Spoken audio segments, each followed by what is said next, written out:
broadcast network, AFTERBUZZ TV. Over 20 million weekly downloads in over 150 countries, and your #1 source for after-show entertainment.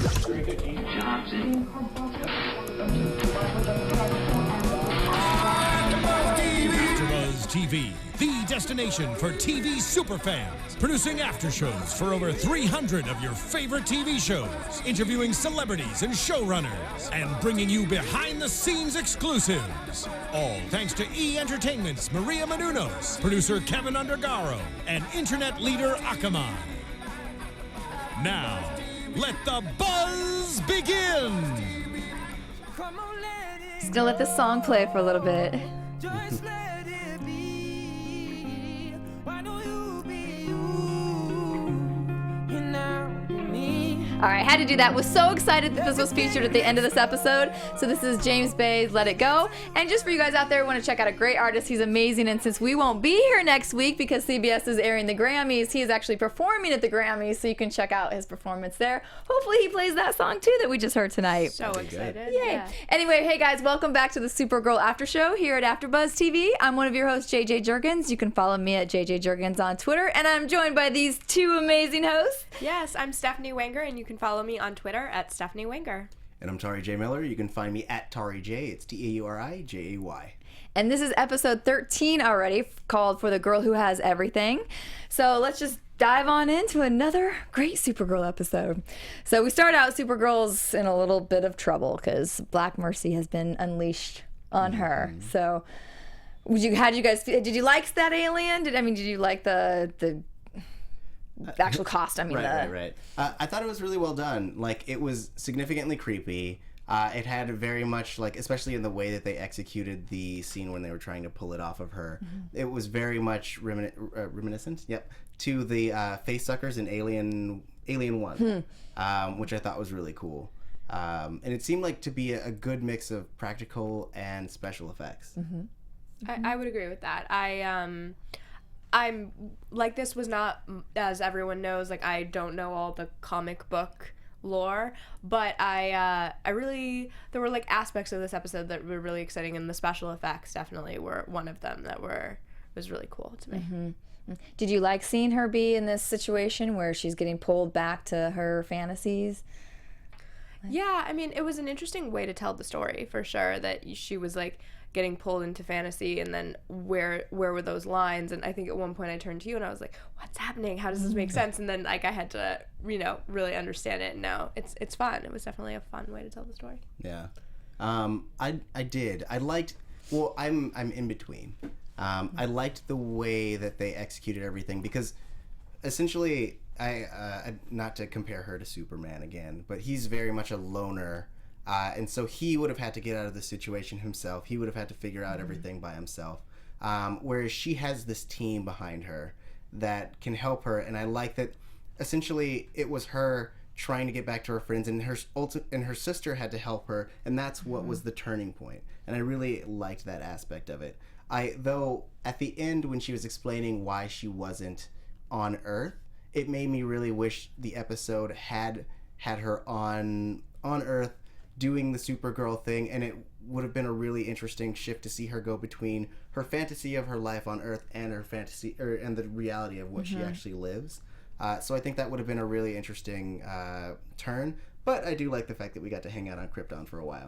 That was cool. Yeah, and as a girl comment, I think her dress was fabulous on there, the white and the green one. I totally agree. Total side note, right? But totally agree.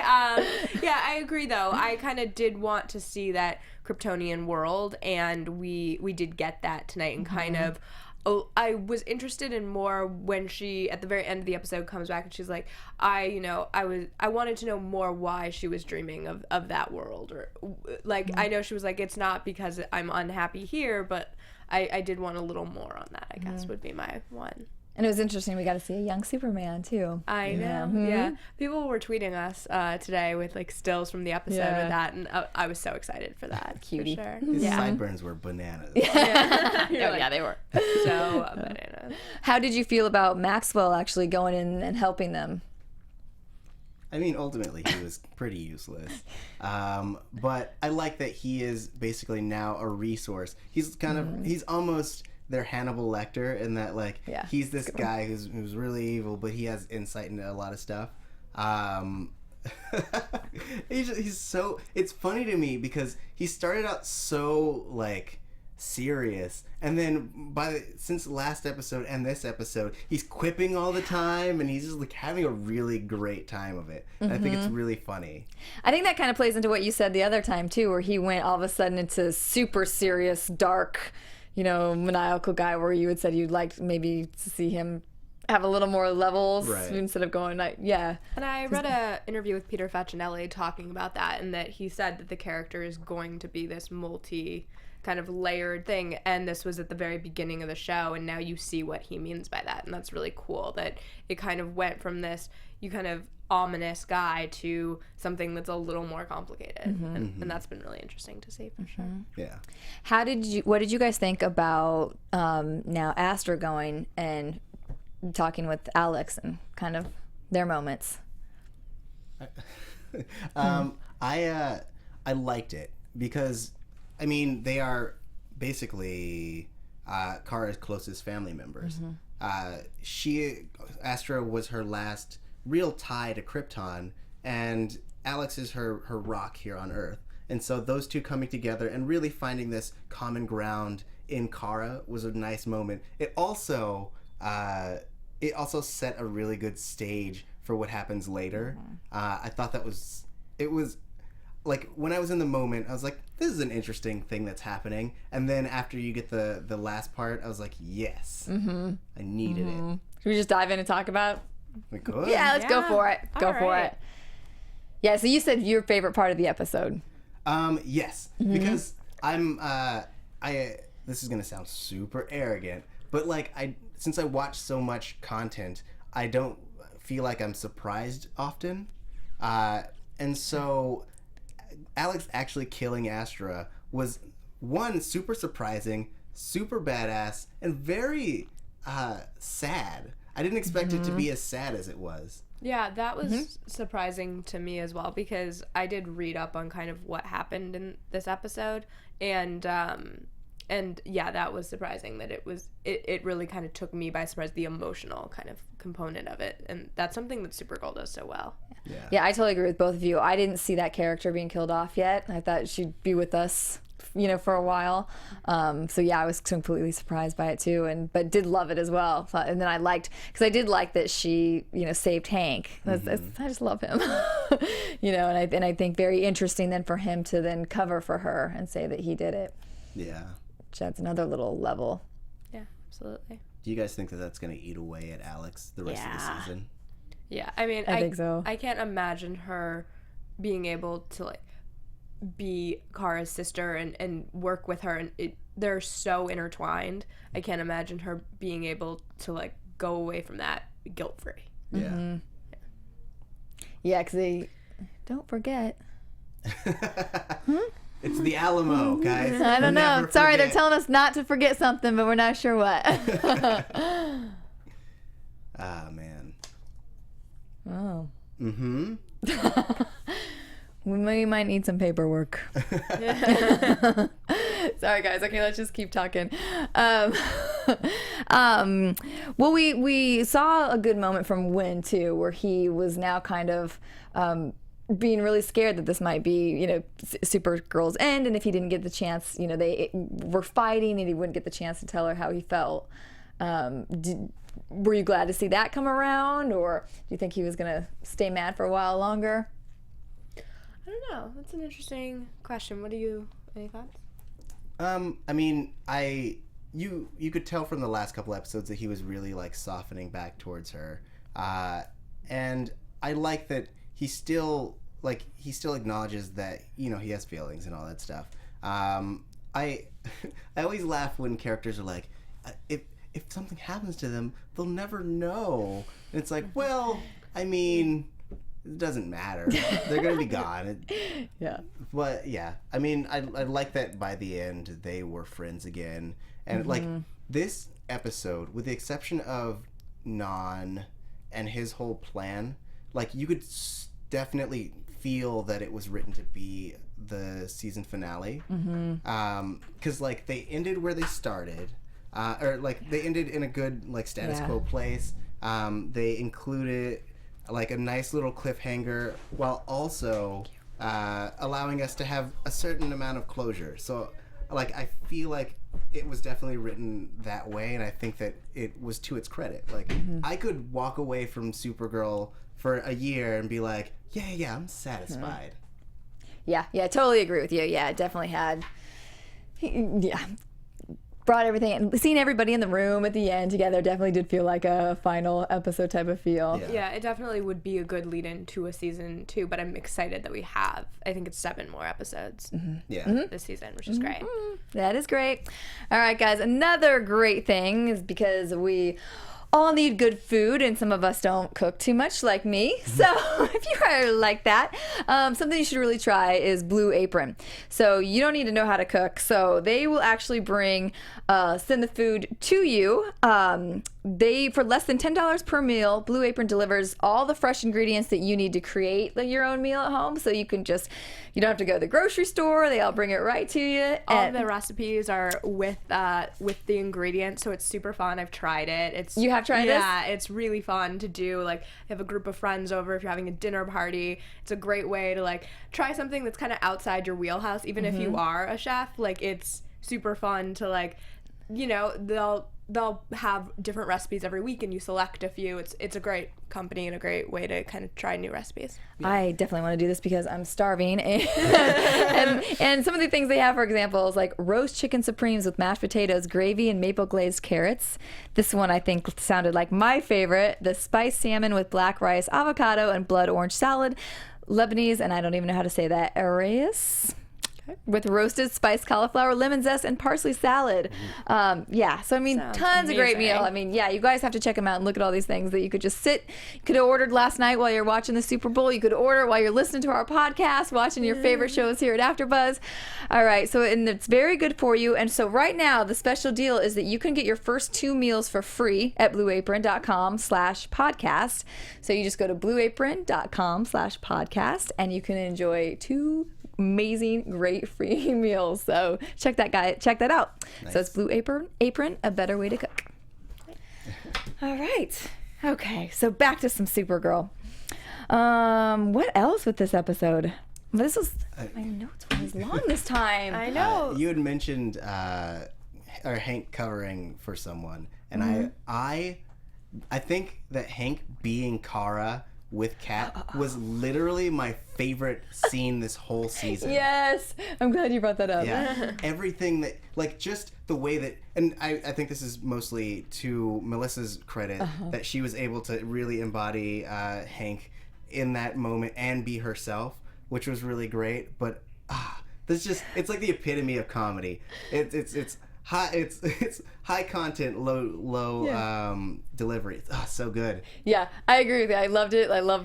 Yeah, when he brings her the wrong milk in her coffee, and he's just realizing how difficult it is being there with Kat. It was funny. I wonder if it'll affect how he treats Kara in the future. Like, he realizes that, like, he knows Supergirl is obviously a tough job, but like being Kara is obviously tough as Kat's assistant. So I wonder if it'll change his relationship with Kara. Probably definitely gave her him a little more respect for that job. Yeah. You know, just because you think, an assistant, but you don't really know what that entails, dealing with that personality. Right, Yeah. exactly. Because I just felt like he doesn't really know her other half of her life. So to kind of get that, it was hilarious. I completely agree with you. But also just like, I'm interested to see where it takes the 2 characters, if it comes up ever again. Yeah. Yeah. I mean, how long do you guys think that Kat can be mad at Kara? I mean, Like, episode-wise or, like, time-wise? I mean, yes, she has a reason to be angry with Kara in that Kara did break her son's heart, her protective spirit or whatever. But at the same time, that shouldn't have affected her relationship with Adam. So she can't be that mad. I agree. I feel like maybe one more episode of her being mad, and I feel like something has to happen. I don't know what between the 2, but for her to get back to normal. Yeah. I wonder if it'll be either Kara apologizing in some capacity, or if something happens to Kara and then she realizes, like, wait, this girl has been by my side. I just wonder what the thing is that will change it, but I hope it changes quickly, because I don't love the, like, not getting along in this way. Like, I kind of like their love-hate, and that's normally where we're at, and now it feels a little more hate, and I'm not so loving that. Yeah, I agree with you on that one. I miss their relationship Yeah. that they had before. Well, real quick here, one more read for you guys. So there's a lot of advice on how to get a good night's sleep. But the best advice I can give is this: to get a good night's sleep, you need a great mattress. That is So true. Very, very true.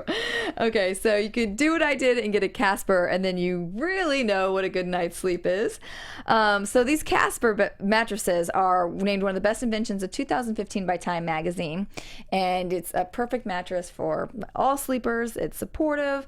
It guarantees you a great night's sleep. They have new sheets and pillows. A dual layer pillow contains nearly 1 billion microfibers that adapt as you move and keep you supported and cool throughout the night. Cool is amazing, especially here in California. Not to be mean East Coast, but it gets a little warm at night. So they ship the mattress for free in a surprisingly compact box, so you can try it in your own home for 100 nights, a whole 100 nights risk-free. Nice. And if you don't love it, then they pick it up and they refund you everything, so you're not stuck paying for anything. So for a great night's sleep, and stop counting sheep and get a Casper, and try it for 100 nights in your own home with free shipping and returns. How do you get it? You can go to Casper.com and use the code AFTERBUZZ TV. That's AFTERBUZZ TV for $50 towards the purchase of your mattress. So again, that's Casper.com. Code is AFTERBUZZ TV, and you get $50 towards the purchase of your mattress. Casper.com. Terms and conditions apply. All right. One other thing I want to talk about was, so let's talk about Non and this whole, now he's ready to get going on this invasion and this taking over the humans. Yeah. I mean, I felt like Alex killed the wrong person. Like, I know that Kara couldn't have used the sword, which was really cool. It's the coolest sword on the show. But yeah, Kara couldn't have used the sword on Non because it would have affected her too. But like, she wasn't gonna beat him to death. So I mean, part of me during that sequence, I loved how angry she was, and again, Melissa did a great job. But like, I wanted this moment where she either had a Man of Steel moment where she like snapped his neck, or like he showed her just how much of a threat he really is. Like, it seemed like he was just kind of taking it because he knew that he had won, in a way. But like, I guess I wanted it to be more definitive. Totally agree with you on that. Like, I wanted something more too, and then when he just flies off and then she has to go catch it left me just wanting more. And I agree. I would have been. Oh, let's get this one. Would you have been okay? So if she had like totally killed him or done something, are you okay with Supergirl killing him? I mean, I am fine. I know that, like, this is network television and you can't have, neck snappings and all that jazz. But I think I am, because one, it would have propelled the character into kind of questioning who she's becoming and what she's doing. So I think it would have been a nice jumping point for character growth. I know that a lot of people have issues with, like, especially more good or lawful good characters doing bad things, but I like things that propel our character forward. Like, if she's always doing the right thing, then she's never going to grow. But having just experienced her whole planet blowing up, and I mean, she hadn't known that her aunt was killed yet, but like, just because when we were with Alex, just know that she was essentially re-experiencing her planet exploding. That's what was going on while we were hanging out with Alex. Is like, she had to actually see her family members die instead of being in sleep while that happened. So like, it's almost justifiable that she would have the amount of anger to actually kill him. So I think that would have been a really interesting turn. I mean, I know that you can't do that. Like, yeah, you want to protect the purity of your character. But I as a person think that it would have been interesting. I as a viewer think that it couldn't happen. Yeah, I'm kind of in the same boat as you. In some ways, I want to see her, like, good is what Supergirl is, and I get that. I think true fans probably want her to stay good, as you call it. Mm-hmm. But I think it would be interesting to have her get into more of a gray zone, as it were, like not good, not bad. But by killing, I feel like you're really kind of skipping the gray zone and moving her into this quote unquote bad territory. And I want to see her kind of be gray and what that looks like for her for a little bit. I could see moving in later seasons to her actually killing, but I want her in this like zone of what does it mean to be good versus bad. Right. And that's where I'm kind of between both of you, because I agree with what you. This would have been a kill that would have been justified for me, and I kind of did want to see it. Because to be honest, I would rather have the fight be with Astra. Like, still there'd be some struggle between them than not as much. I'm just not as invested in it, I guess. And I know since he's so cut and dry, is like we know he's against them all, and I think it's more interesting to watch Astra, who she is torn. I mean, we see her helping Alex this time, getting Supergirl back, and so I think watching that struggle would have been more interesting for me for the remainder of the season. Yeah, though I will say that this does allow Non to be more unchained or unhinged, because their whole operation was in essence sabotaged by Astra. But now we get to see it come to its full fruition, and we don't have to have reservations about that side being destroyed. True. And I hope we get like this big epic battle. I mean, we have to. Right? Like, with the way that the battles have been going so far, I feel like it's gonna be insane. Like, even just the fight between Astra and John was really good. So just having a whole army against Supergirl, and maybe even Supergirl and John teaming up, and who knows who else we're going to introduce in between. It can't be anything but epic. It's true. I agree. Anything else to add on this episode we missed?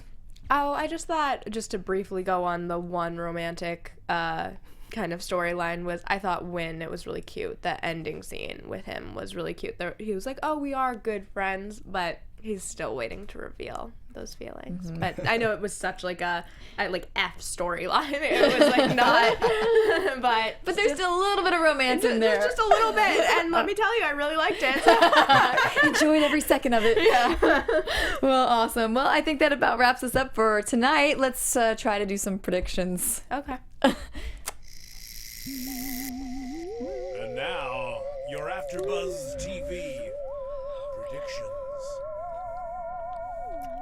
I got nothing over here right now, so I gotta look over here. I mean, so there was no next episode preview. Yeah. Grammys next week. Yeah, and so I mean, based on what we've seen, I think that it's gonna be some. In Arrow there was a whole thing about a net nuke, which is like takes down the whole internet and all that stuff, which seems to be something close to what Non's plan is, to just take down all electronics or whatever, our interconnected network or whatever. So I think that that's going to start to come to fruition. I feel like someone in his organization might end up trying to dethrone him. I think that a lot of them were very loyal to Astra, and I think that there might be some infighting in their whole system, which will allow us to kind of like let the storyline push out to the next 7 episodes, unless they essentially are crushed and foiled in the next 2 episodes, and then we have a new enemy or a new venture to go off of from there. It would be interesting to learn more about them, see more characters on their side. Yeah. I'm really interested to see the fallout. It's not really a prediction, but interested to see the fallout after Alex, what she's done between her and Kara. Like, what that looks like. Is there a fallout, or does she live with the guilt? What does she do at this point? Because I think this was a big moment for her, and how does this kind of affect who she is and her relationship with Kara? All right, good ones. I'm I'm brain dead on one tonight. I don't know. I'll just have to. I got 2 weeks, I guess, to get prepared for that. That's what I think. But so that's it for us tonight, you guys. Thanks again so much for watching. Please, we love reading your comments and hearing what you have to say. So we got 2 weeks here to like read each other's comments online and talk about it all and get fired up. So one more time, where can everybody follow you guys at? You can follow me at Stephanie Wenger. You can find me at Tauri J, Taurijay. And I'm at JJ Jurgens. Thanks, guys. We'll see you in 2 weeks. From executive producers Maria Menounos, Kevin Undergaro, Phil Svitek, and the entire AfterBuzz TV staff, we would like to thank you for listening to the AfterBuzz TV network. To watch or listen to other after shows and post comments or questions, be sure to visit AfterBuzzTV.com. I'm Sir Richard Wentworth, and this has been a presentation of AfterBuzz TV. Buzz you later. The views expressed herein are those of the hosts only and do not necessarily reflect the views of AfterBuzz TV or its owners or principals.